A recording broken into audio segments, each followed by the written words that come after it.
ग्रामीण भागात जन्म झाल्याने ते इयत्ता 7वी पर्यंत शिक्षण घेऊन त्यांना शिक्षण सोडावे लागले। त्यानंतर काही काळ तसाच गेला, परंतु कमी शिक्षण असल्याची खंत आणि पुढे शिक्षण घेण्याची जिद्द त्यांना शांत बसू देत नव्हती।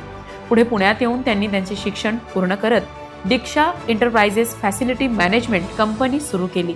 ही कंपनी संपूर्ण महाराष्ट्रभर सिक्युरिटी गार्ड, हाऊसकीपर, बाउन्सर पुरवतात। आज दीक्षा एंटरप्राइजेस संपूर्ण महाराष्ट्रभर पसरले असून त्यांच्याकडे 7 ते 8 हजार लोकांची मॅन पॉवर आहे।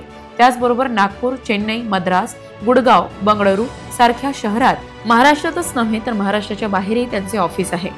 यांच्या उद्योग क्षेत्रातील उल्लेखनीय कामाची दखल घेऊन विनोद वानखडे यांना महाराष्ट्र अस्मिता अवॉर्ड 2025 ने गौरवण्यात येत आहे।